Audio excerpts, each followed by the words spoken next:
Trade in the Zone, de Mark Douglas. Capítulo 10. O impacto das convicções no trading. Se o ambiente externo se pode expressar numa combinação infinita de formas, então não há de fato limites para a diversidade de convicções que podemos adquirir. Esta é uma forma sofisticada de dizer que há muito lá fora que aprender. Mas olhando para a natureza da humanidade de um modo global, diria que não vivemos as nossas vidas totalmente em consonância com esta afirmação. Se for verdade que é possível acreditarmos em quase tudo, então por que discutimos e lutamos uns com os outros? Por que não temos todos o direito de expressar as nossas vidas de uma forma que reflita o que aprendemos a acreditar? Tem de haver algo por trás das nossas tentativas implacáveis e permanentes de convencermos os outros da validade das nossas convicções e de negar a validade das deles. Consideremos que todos os conflitos, desde o mais significante ao mais importante, seja entre pessoas, culturas, sociedades ou nações, é sempre o resultado de convicções em conflito. Que características das nossas convicções nos tornam intolerantes perante convicções discordantes? Em alguns casos, somos tão intolerantes que temos vontade de nos matarmos uns aos outros para explicar a nossa ideia.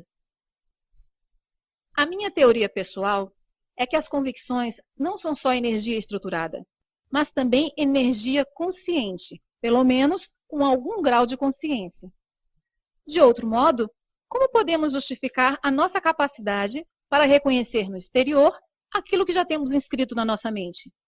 Como é que saberíamos se as nossas expectativas estão a ser satisfeitas? Como é que saberíamos quando não estão? Como é que saberíamos que estamos a ser confrontados com informações ou circunstâncias que contrariam aquilo em que acreditamos? A única explicação é que cada convicção individual tem de ter algum grau de consciência que a faça funcionar da forma como funciona. A ideia de a energia ter algum grau de consciência pode ser difícil de aceitar. Mas há várias observações que podemos fazer sobre as nossas naturezas individuais e coletivas que suportam esta possibilidade. Primeiro, todas as pessoas querem que se acredite nelas. Não importa qual a convicção. A experiência de acreditar em nós sabe bem. Penso que estas sensações positivas são universais, significando que se aplicam a todos. Inversamente, ninguém gosta que não acreditem em si. Não é uma boa sensação. Se eu dissesse, não acredito em você, a sensação que se iria repercutir no seu corpo e mente é negativa e também universal. Similarmente, ninguém gosta de ver as nossas convicções desafiadas. O desafio é sentido como um ataque. Toda a gente, independentemente da sua convicção, parece reagir do mesmo modo. A reação típica é argumentar, defendermos-nos as nossas convicções e, consoante a situação, contra-atacar. Quando nos exprimimos, gostamos que nos escutem. Se sentimos que a nossa audiência não está a prestar atenção, como é que nos sentimos? Não nos sentimos bem. Novamente, penso que esta reação é universal. Inversamente, porque é tão difícil ser-se um bom ouvinte. Porque para se ser um bom ouvinte, temos na realidade que ouvir, sem pensar como nos vamos exprimir no momento em que podemos interromper a pessoa que está a falar. Que força incontrolável está por detrás da nossa incapacidade para ouvir sem interromper. Nós não gostamos de estar na companhia de pessoas com convicções semelhantes às nossas porque nos sentimos confortáveis e seguros? Não evitamos nós pessoas com convicções diferentes ou conflituosas com as nossas porque nos sentimos desconfortáveis? A essência dessa implicação é que no momento em que adquirimos uma convicção, ela parece assumir vida própria, fazendo-nos reconhecer e ser atraídos pela sua semelhança e repelidos por qualquer coisa que lhe seja oposta ou contrária.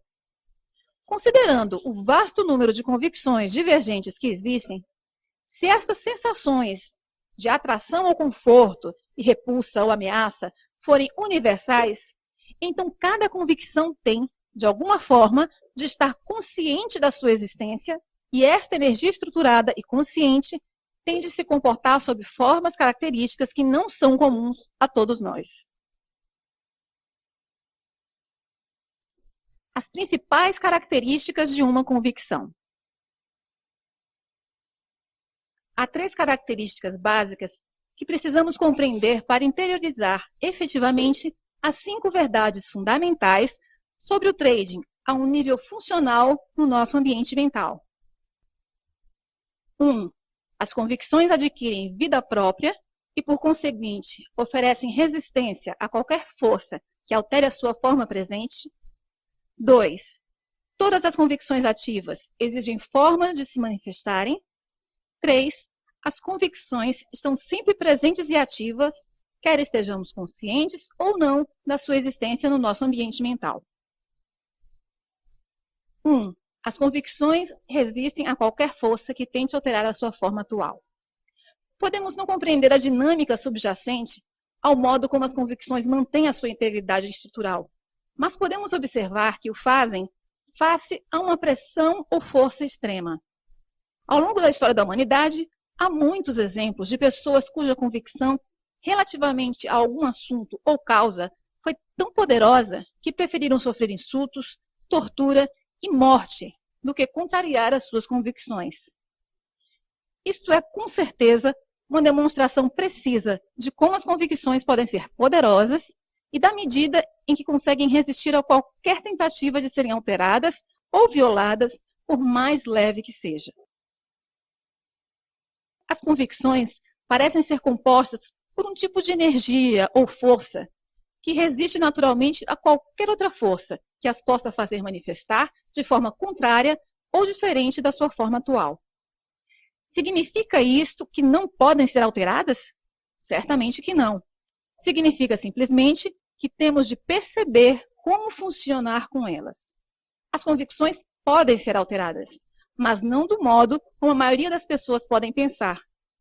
Acredito que quando uma convicção é formada, não pode ser destruída. Ou seja, não há nada que possamos fazer para que uma ou mais de nossas convicções se desvaneça, como se nunca tivesse existido.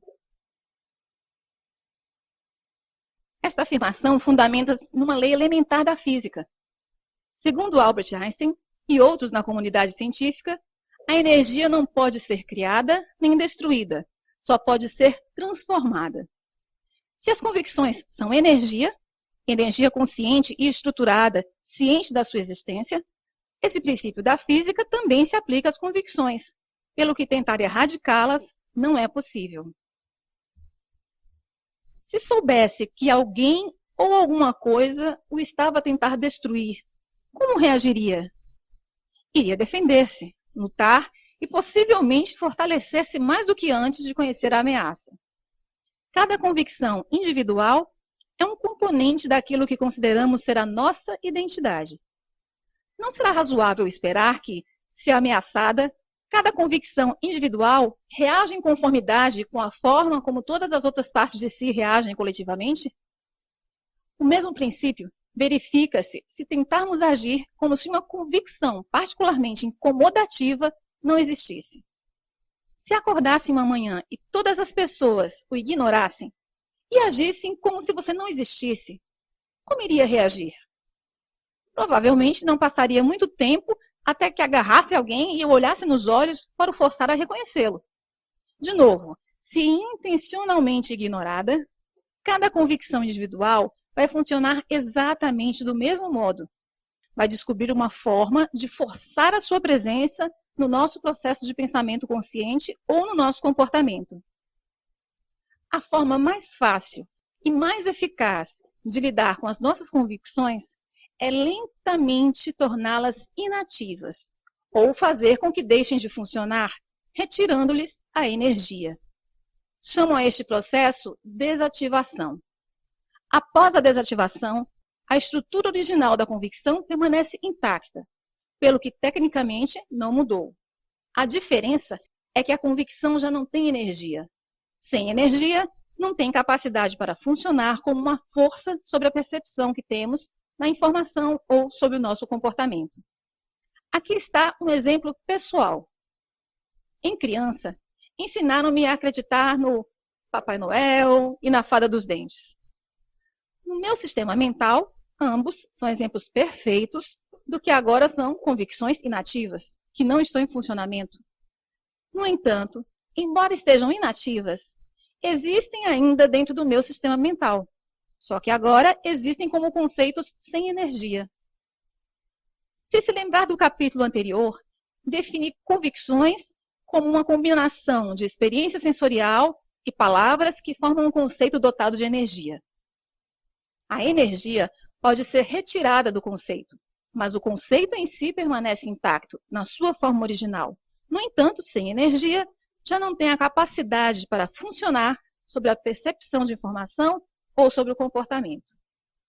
Assim, enquanto estou aqui sentado a escrever no meu computador, se alguém chegasse perto de mim e dissesse que Papai Noel estava à porta, como acha que eu iria definir e interpretar essa informação? Iria tratá-la como irrelevante, ou uma brincadeira, é claro. No entanto, se eu tivesse 5 anos e minha mãe me dissesse que Papai Noel estava à porta, as suas palavras teriam fornecido imediatamente uma enorme fonte de energia, com carga positiva, que me teria compelido a levantar-me num salto e correr para a porta o mais rapidamente que conseguisse. Nada me poderia deter e ultrapassaria qualquer obstáculo no meu caminho. Numa dada altura, os meus pais disseram-me que Papai Noel não existia. É claro que a minha primeira reação foi de incredulidade. Não acreditei, mas acabei por me convencer. No entanto, o processo de convencimento não destruiu a minha crença no Papai Noel, nem fez com que ele deixasse de existir. Simplesmente retirou a energia da minha convicção acerca da sua existência. A convicção foi transformada num conceito inativo e não funcional sobre o modo como o mundo funciona. Não tenho a certeza para onde foi toda aquela energia, mas sei que uma parte foi transferida para uma convicção de que o Papai Noel não existe. Agora tenho 2 versões contraditórias sobre a natureza do mundo que existe no meu sistema mental. Uma, que o Papai Noel existe. A outra, que o Papai Noel não existe. A diferença entre elas está na quantidade de energia que contém. A primeira não tem praticamente nenhuma energia. A segunda tem energia. Assim, de um ponto de vista funcional, não há contradição ou conflito. Se é possível tornar uma convicção inativa, então é possível desativar todas as convicções, não obstante a sua resistência a qualquer força que tente alterar a sua forma presente. O segredo para mudar efetivamente as nossas convicções está em compreender e, consequentemente, acreditar que não estamos realmente a mudar as nossas convicções. Estamos simplesmente a transferir energia de um conceito para outro conceito que consideramos mais útil e que nos ajuda a satisfazer os nossos desejos ou a atingir os nossos objetivos. 2. Todas as convicções ativas precisam se manifestar. As convicções dividem-se em 2 categorias básicas, ativas e inativas. A distinção entre as 2 é simples. As convicções ativas têm energia suficiente para agirem como uma força sobre nossa percepção da informação e sobre o nosso comportamento. As convicções inativas são simplesmente o oposto. São convicções que, por alguma razão, já não têm energia ou têm tão pouca que já não são capazes de agir como uma força sobre o modo como percebemos a informação ou sobre o nosso comportamento. Quando digo que todas as convicções ativas precisam de se manifestar, não quero dizer que todas as convicções no nosso ambiente mental exijam espremer-se em simultâneo. Por exemplo, se eu lhe pedir para pensar sobre o que está errado no mundo hoje, a palavra errado vai trazer à sua mente ideias que refletem aquilo em que acredita estar a criar problemas ou perturbações no mundo, a menos, é claro, que não haja nada quanto ao estado do mundo que considere problemático. A questão é que, se houver alguma coisa que considere estar de fato errada, não estava necessariamente a pensar nessas ideias antes de eu ter colocado a pergunta. Mas no momento em que a coloquei, as suas convicções sobre essas questões avançaram de imediato para a dianteira do seu processo de pensamento consciente. Com efeito, exigiram ser ouvidas. Digo que as convicções exigem manifestar-se porque quando algo as mobiliza, não parece possível parar a torrente de energia que é libertada.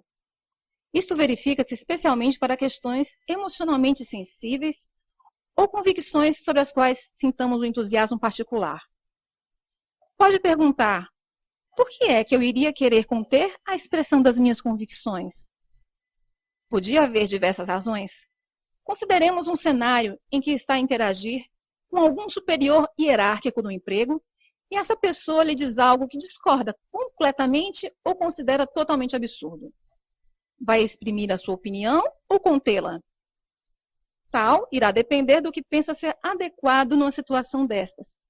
Se as suas convicções ditarem que manifestar-se será desadequado e essas convicções tiverem mais energia do que as que estão a contrariar, então irá provavelmente conter-se e não discutir abertamente. Pode estar a olhar para esta pessoa, o seu chefe, e a sentir com a cabeça em sinal de concordância. Mas estará a sua mente de acordo? Estará a sua mente silenciosa? É claro que não. A sua opinião está efetivamente a contrariar cada ponto de vista do seu chefe. Ou seja, as suas convicções ainda estão a exigir que se manifeste, mas não estão a ser expressas para o exterior, para o ambiente, porque outras convicções estão a agir como uma força contrária. No entanto, irão em breve encontrar uma forma de sair, não é? Logo que sair desse cenário, irá provavelmente encontrar uma forma de descarregar a sua argumentação. Provavelmente, irá descrever a situação a alguém que pense que o vai escutar com atenção e solidarizar-se consigo. Este é um exemplo de como as nossas convicções exigem manifestar-se quando estão em conflito com o ambiente externo. Mas o que acontece quando uma ou mais das nossas convicções estão em conflito com os nossos propósitos, objetivos, sonhos, vontades ou desejos? As implicações desse conflito podem ter um efeito profundo no trading. Como já aprendemos, as nossas convicções fazem-nos ver o ambiente externo de forma diferente, indicam limites. A consciência humana, por outro lado, parece ser maior do que a soma final de tudo em que aprendemos a acreditar. Esta qualidade da consciência humana, de ser maior, que dá-nos a capacidade para pensar em qualquer direção que escolhamos, seja dentro ou fora dos limites impostos pelas nossas convicções. Pensar fora dos limites chama-se normalmente pensamento criativo. Quando escolhemos intencionalmente uma convicção, questionando aquilo que conhecemos e desejamos uma resposta, abrimos as nossas mentes para receber uma ideia brilhante, uma inspiração ou uma solução para o problema. A criatividade, por definição, dá origem a algo que não existia previamente. Quando pomos as nossas mentes no modo de pensamento criativo, iremos, por definição automaticamente, receber ideias ou pensamentos inovadores em relação ao que já existe na nossa mente racional, sob a forma de uma convicção ou memória. Tanto quanto sei, não existe nenhum consenso entre artistas, inventores ou comunidades religiosas ou científicas quanto à origem exata da informação gerada criativamente. No entanto, o que sei é que a criatividade é aparentemente ilimitada e não tem fronteiras. Se houver limites para a forma de pensar, de certeza que ainda não os encontramos. Pense no ritmo espantoso com que a tecnologia se tem desenvolvido nos últimos 50 anos. Todas as invenções e desenvolvimento da humanidade nasceram nas mentes de pessoas que pensavam fora dos limites impostos por aquilo em que tinham aprendido a acreditar. Se todos nós temos a capacidade inata de pensar criativamente, e acredito que temos, então também temos a capacidade para escutar aquilo a que chamo uma experiência criativa. Defino uma experiência criativa como a experiência de qualquer coisa nova ou fora dos limites das nossas convicções. Pode ser uma nova visão, embora da perspectiva do ambiente sempre tenha existido. Ou podemos experimentar um novo som, cheiro, sabor ou toque. As experiências criativas, tal como os pensamentos criativos, as inspirações, os pressentimentos e as ideias brilhantes, podem ocorrer sem avisar ou podem ser o resultado de uma ordem consciente. Em qualquer dos casos, quando as experimentamos, podemos ser confrontados com um grande dilema psicológico. Uma ocorrência criativa seja na forma de um pensamento ou experiência, pode fazer-nos ser atraídos ou desejarmos algo que entre em conflito direto com uma ou mais das nossas convicções. Para ilustrar este ponto, voltemos ao exemplo da criança e do cão. Lembre-se que a criança tivera no passado algumas experiências dolorosas com cães. Embora a primeira experiência tenha sido real do ponto de vista do ambiente, as outras foram resultado do modo como a mente da criança processou a informação, com base no funcionamento dos mecanismos de associação e mecanismos de proteção contra a dor. O resultado final é que sentia medo sempre que encontra um cão. Suponhamos que a criança era bebê quando teve a sua primeira experiência com carga negativa. À medida que cresce e começa a associar palavras e conceitos específicos às suas memórias, irá formar uma convicção sobre a natureza dos cães. Seria razoável considerar que adotou como convicção algo como todos os cães são perigosos. Com a utilização da palavra todos, a convicção da criança está estruturada de um modo que assegura que irá evitar todos os cães de futuro. Não tem motivos para questionar essa convicção, porque todas as experiências confirmaram e reforçaram a sua validade. No entanto, ela, todas as outras pessoas no planeta, está vulnerável a uma experiência criativa. Em circunstâncias normais, irá fazer todo o possível para se assegurar que não se depara com um cão novamente. Mas, e se ocorrer algo inesperado ou não previsto? Suponhamos que a criança está a caminhar com os pais, sentindo-se assim segura e protegida. Agora suponhamos que ela e os seus pais chegam a uma esquina e não conseguem ver o que está do outro lado.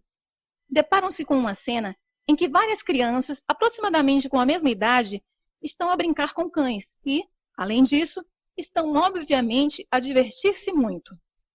Esta é uma experiência criativa. A criança é confrontada com a informação indiscutível de que aquilo em que acredita sobre a natureza dos cães não é verdade. O que acontece agora? Em primeiro lugar, a experiência não foi uma ordem consciente da criança. Ela não tomou a decisão de se expor voluntariamente à informação que contrariava aquilo em que acreditava ser verdade.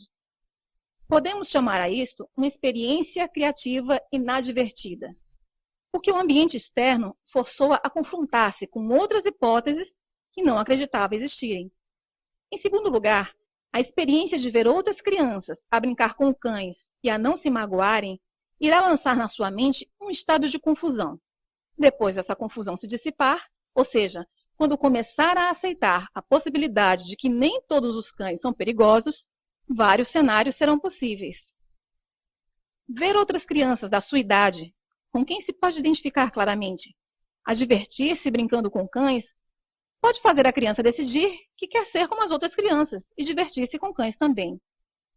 Se for esse o caso, este encontro criativo inadvertido fez com que passasse a desejar exprimir-se de um modo que anteriormente não acreditava ser possível, interagindo com cães. De fato, antes a ideia parecia tão absurda que nem sequer lhe tinha ocorrido considerá-la. Agora, não só a considera absurda, como a deseja. Conseguirá, então, exprimir-se de um modo coerente com o seu desejo? A resposta a essa pergunta é uma questão de dinâmica de energia. Há duas forças dentro da criança que estão em conflito direto, lutando para se exprimirem. A convicção de que todos os cães são perigosos e o desejo de se divertir com um cão como as outras crianças. Aquilo que irá fazer na próxima vez que encontrar um cão será determinado por aquilo que tiver mais energia nesse momento, a sua convicção ou o seu desejo. Dada a intensidade da energia da sua convicção de que todos os cães são perigosos, podemos considerar razoavelmente que a sua convicção terá muito mais energia do que o seu desejo.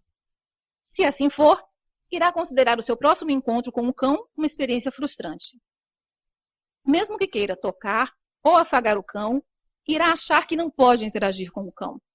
A palavra todos, na sua convicção, irá funcionar como uma força paralisante, impedindo-a de satisfazer o seu desejo. Pode ter consciência de o cão não ser perigoso, pelo que não a irá magoar, mas só conseguirá afagá-lo quando a balança de energia pender a favor do seu desejo. Se a criança quiser genuinamente interagir com cães, terá de ultrapassar o seu medo.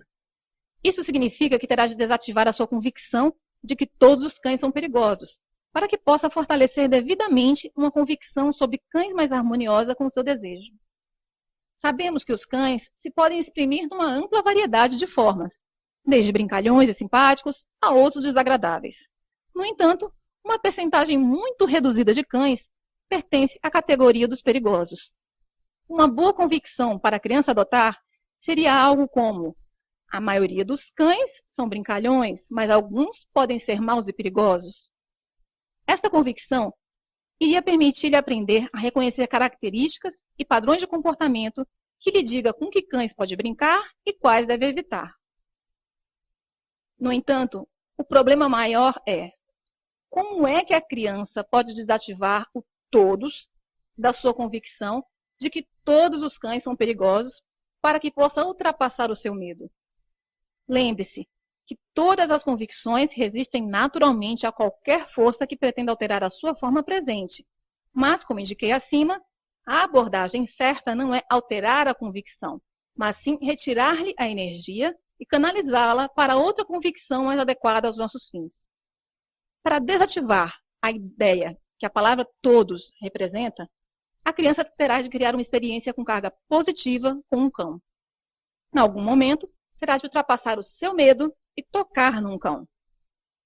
Fazer isto pode exigir um grande esforço, durante um período de tempo considerável. No início do processo, o seu novo entendimento sobre cães pode ser apenas o suficiente forte para lhe permitir estar na presença de um cão a uma certa distância, sem fugir. Cada novo encontro com um cão, mesmo a uma certa distância, que não resulte num resultado negativo, irá retirar cada vez mais energia negativa da sua convicção de que todos os cães são perigosos. No final, cada nova experiência positiva irá permitir-lhe preencher a distância entre ela própria e o cão, pouco a pouco, ao ponto de finalmente conseguir mesmo tocar num cão. Do ponto de vista da dinâmica da energia, conseguirá tocar num cão quando seu desejo para o fazer for um pouco mais forte do que a sua convicção de que todos os cães são perigosos. No momento em que toca efetivamente um cão, está a retirar a maior parte da energia negativa que resta no conceito de todos e a transferi-la para a convicção que reflete a sua nova experiência. Embora não seja muito comum, há pessoas que, por várias razões, estão suficientemente motivadas para realizarem sozinhas o processo acima descrito. No entanto, podem não estar conscientes da dinâmica envolvida. As pessoas que conseguem superar um medo de infância dessa magnitude normalmente fazem-no casualmente, ao longo de anos, sem ter a certeza exatamente como fizeram, a menos que procurem e obtenham ajuda profissional competente. Mais tarde, em adultos, se lhes perguntarem ou se acontecer depararem-se com uma situação que lhes lembre o seu passado, por exemplo, observar uma criança que tem horror a cães, normalmente caracterizam o processo por que passaram como: lembro-me quando tinha medo de cães, mas ultrapassei-o. O resultado final do primeiro cenário foi que a criança venceu o seu medo, desativando a sua convicção limitadora sobre a natureza dos cães. Isso permitiu-lhe exprimir-se de um modo que considera agradável e que de outro modo teria sido impossível. O segundo cenário que poderia resultar da experiência criativa inadvertida da criança com cães é que não é atraída pela possibilidade de brincar com um cão. Ou seja, não se interessa em ser como as outras crianças e interagir com cães. Neste caso, a sua convicção de que todos os cães são perigosos e o seu novo entendimento de que nem todos os cães são perigosos irão existir no seu ambiente mental como ideias contraditórias. Isto é um exemplo daquilo a que chamo uma contradição ativa, quando duas convicções ativas estão em conflito direto uma com a outra, ambas exigindo expressão. Neste exemplo, a primeira convicção existe a um nível central no ambiente mental da criança, com uma grande quantidade de energia com carga negativa. A segunda convicção está a um nível mais superficial e tem muito pouca energia com carga positiva. A dinâmica dessa situação é interessante e extremamente importante. afirmamos que as convicções controlam a percepção que temos da informação. Em circunstâncias normais, a criança teria ignorado a possibilidade de interagir com cães, mas a experiência de ver outras crianças a brincar criou uma ideia com carga positiva na sua mente que nem todos os cães são perigosos. Alguns podem ser brincalhões. No entanto, não fez nada para desativar o todos da sua convicção de que todos os cães são perigosos. E, tanto quanto sei, as convicções não têm capacidade para se desativarem a si mesmas. Em resultado, as convicções existem no nosso ambiente mental desde o momento em que nascemos até o momento em que morremos, a menos que conscientemente demos passos para as desativar. Todavia, neste cenário, a criança não tem desejo nem motivação para ultrapassar o seu medo. Por conseguinte, a criança fica com uma contradição ativa entre uma convicção fraca de que nem todos os cães são perigosos, o que lhe dá a capacidade de perceber a hipótese de brincar com um cão, e uma convicção forte de que todos os cães são perigosos, que ainda faz sentir medo cada vez que se encontra com um cão. Talvez não o suficiente para fazer correr, porque algum desse medo será contrabalançado pela outra convicção. A capacidade para vermos e, consequentemente, percebermos que uma situação, embora não perigosa, mas capaz de nos imobilizar pelo medo, pode ser bastante desconcertante se não compreendermos que aquilo que descobrimos ao pensar criativamente ou que aprendemos através de uma experiência criativa inadvertida não tem necessariamente energia suficiente para se tornar uma força dominante no nosso ambiente mental. Ou seja, a nossa nova tomada de consciência ou descoberta podia muito bem ter energia suficiente para funcionar como uma força credível da nossa percepção de informação. Fazendo-nos com isso, perceber hipóteses que, em outras circunstâncias, seriam invisíveis. Mas pode não ter energia suficiente para funcionar como uma força credível do nosso comportamento. Ao fazer esta afirmação, estou a pensar com base no pressuposto de que é precisa mais energia para agirmos ou para nos exprimirmos do que a quantidade de energia que é preciso para observar algo. Por outro lado, uma nova tomada de consciência ou novas descobertas tornam-se imediata e facilmente forças dominantes, se não houver nada dentro de nós que esteja em conflito com elas. Mas se existirem convicções em conflito e não quisermos desativar as forças conflituosas, despendendo algum esforço, especialmente se tiverem uma carga negativa, então agir sobre o que descobrimos será uma luta inglória. O que acabei de descrever é o dilema psicológico que praticamente todos os traders têm de resolver. Suponhamos que compreende bem a natureza das probabilidades e, em resultado disso, sabe que o próximo trade é mais outro numa série de trades que tem um resultado incerto. Todavia, ainda tem receio de realizar aquele próximo trade ou ainda está vulnerável aos erros de trading causados pelo medo que discutimos nos capítulos anteriores. Recorde que a causa elementar do medo é o potencial para definir e interpretar a informação do mercado como ameaçadora. Qual é a origem da possibilidade de interpretar a informação do mercado como ameaçadora? As expectativas. Quando o mercado gera informação que não corresponde àquilo que esperamos, os altos e baixos parecem assumir uma qualidade ameaçadora, passam a ter uma carga negativa. Em consequência, sentimos medo, estresse e ansiedade. Qual é a origem subjacente às nossas expectativas? As nossas convicções. Tendo em conta o que agora compreende acerca da natureza das convicções, se ainda experimentar estados de espíritos negativos quando faz trading, pode considerar que existe um conflito entre o que sabe acerca dos resultados prováveis e outras convicções no seu ambiente mental em luta, exigindo expressão por alguma outra coisa. Lembre-se que todas as convicções ativas exigem expressão, mesmo que não o queiramos.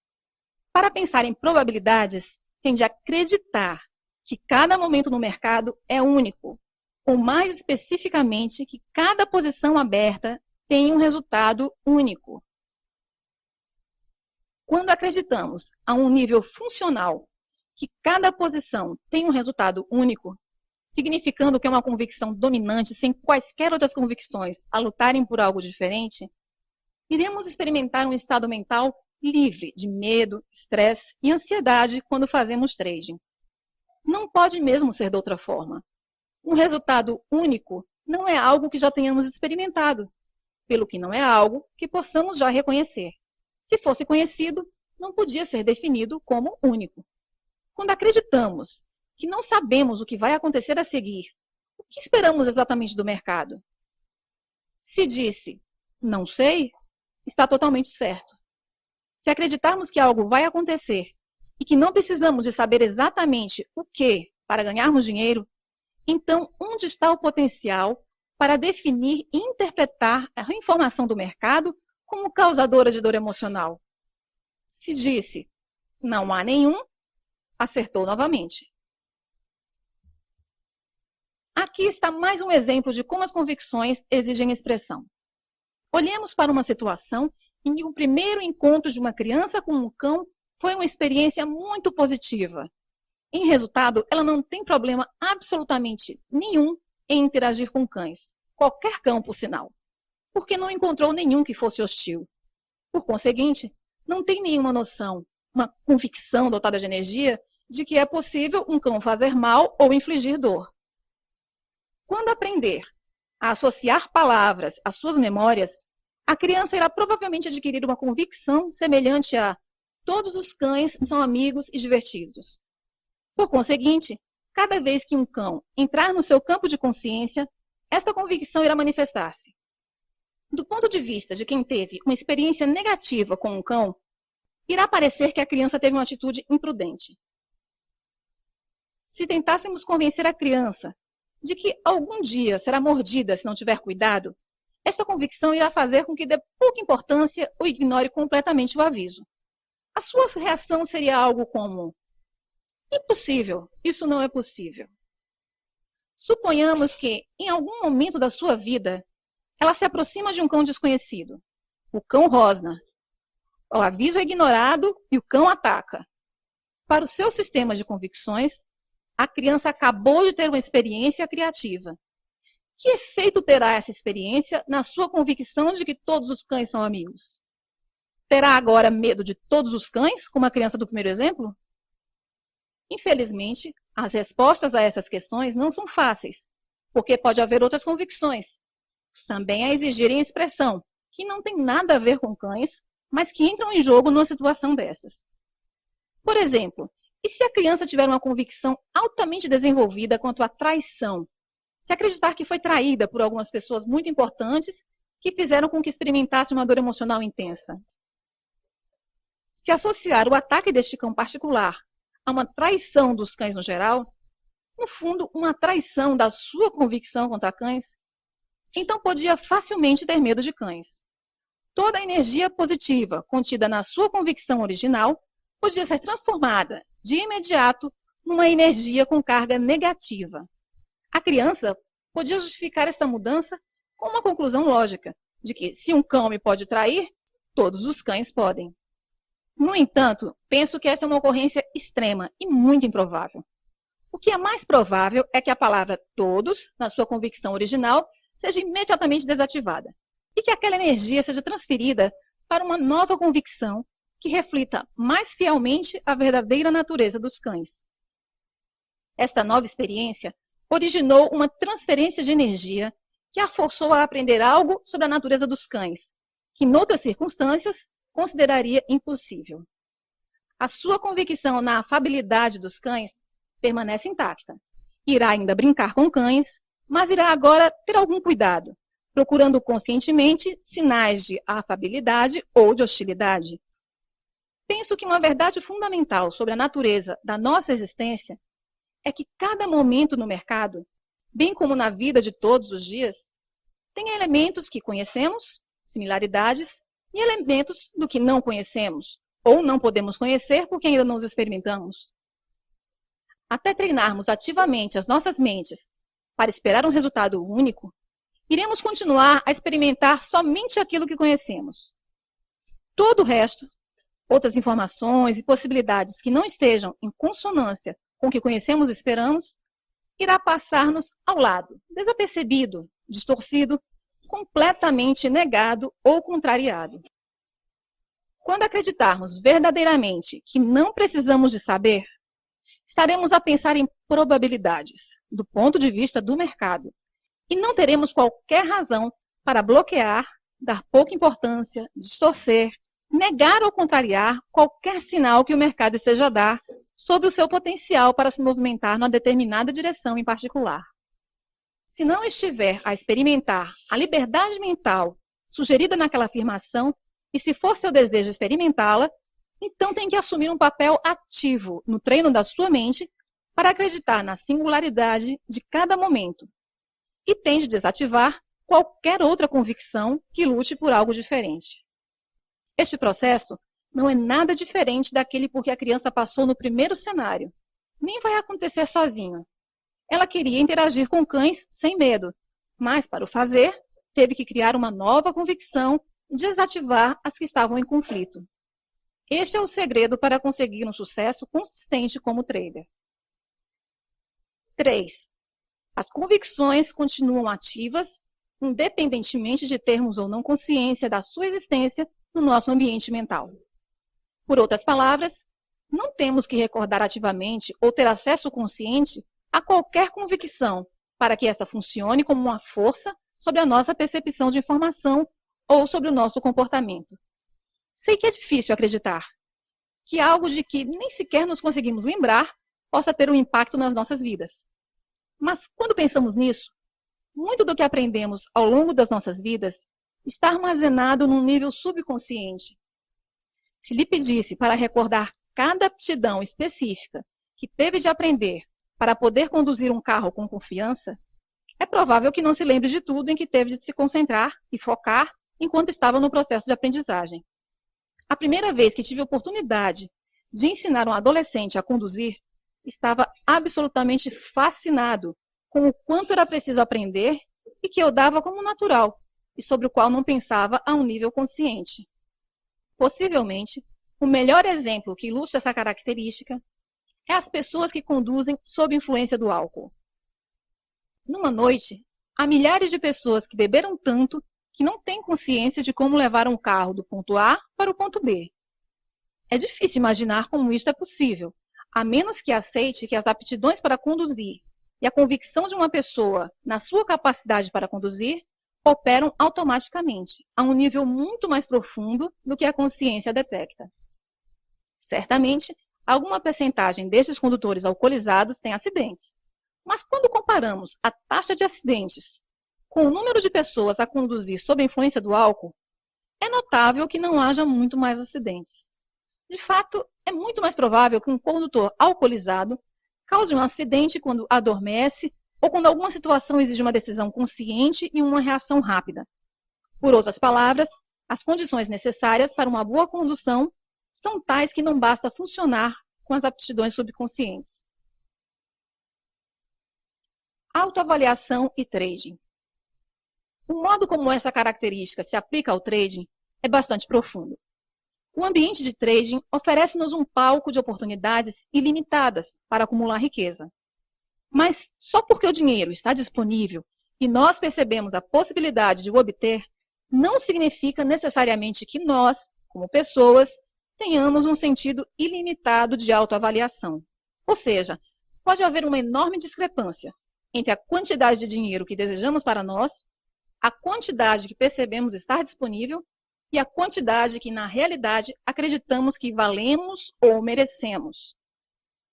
Todas as pessoas têm um sentido de autoavaliação. A forma mais fácil de descrever esse sentido é listar todas as convicções ativas, tanto conscientes como subconscientes, que têm potencial para argumentar a favor ou contra a acumulação de níveis de sucesso e prosperidades maiores. Depois, compare a energia das convicções com carga positiva com a energia das convicções com carga negativa.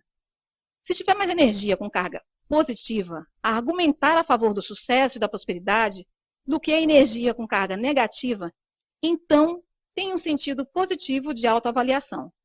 No outro caso, tem um sentido negativo de autoavaliação. O que tem de saber é que é difícil não adquirir algumas convicções com carga negativa, que argumentem contra o sucesso.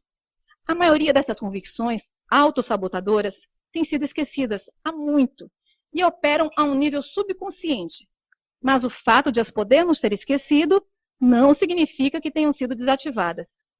Como é que adquirimos convicções autossabotadoras? Infelizmente, é muitíssimo fácil.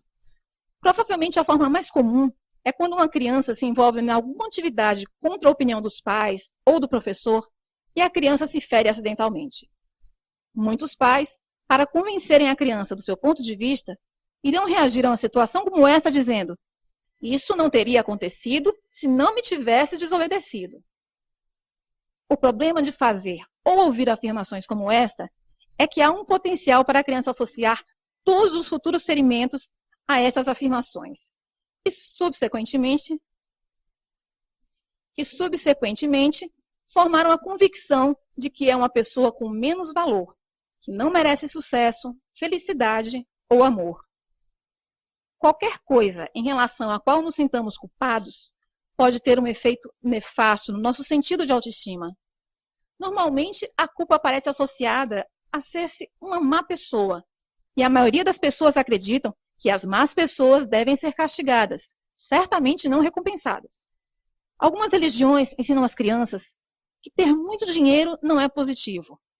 Algumas pessoas acreditam que ganhar dinheiro de algumas formas é errado, mesmo que possa ser perfeitamente legal e moralmente aceito pela sociedade. De novo, pode não ter uma recordação específica de ter aprendido algo que argumentasse contra o sucesso, mas tal não significa que o que aprendeu não esteja a influenciá-lo. Um modo como essas convicções subconscientes de autossabotagem se manifestam no trading é normalmente sob a forma de lapsos de concentração, resultando num sem número de erros de trading, como dar uma ordem de compra em vez de venda ou vice-versa, ou deixar-se distrair e desviar o olho do monitor só para descobrir quando voltar que falhou o grande trade do dia. Trabalhei com muitos traders que atingiram vários níveis de sucesso consistente, mas descobriram que não conseguiam ultrapassar certos limiares. Descobriram uma barreira invisível, mas muito real, semelhante ao proverbial teto de vidro, que muitas mulheres executivas experimentam no mundo empresarial. De cada vez que estes traders batiam nessa barreira, experimentavam uma queda significativa, independentemente das condições de mercado. No entanto, quando se lhes perguntava o que tinha acontecido, eles atribuíam normalmente o seu súbito período de má sorte simplesmente a isso, à sorte ou aos caprichos do mercado. Curiosamente, era comum criarem uma curva de resultados crescente, por vezes durante um período de vários meses, e a queda significativa ocorria sempre no mesmo ponto da curva. Descreva este fenômeno psicológico como a entrada numa zona mental negativa.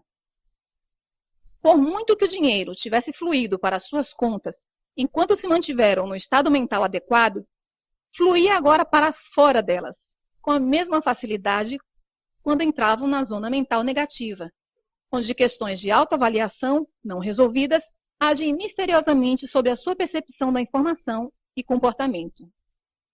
É fundamental estar consciente da presença de tais convicções e dar os passos necessários no seu regime de trading para as compensar quando se começarem a manifestar.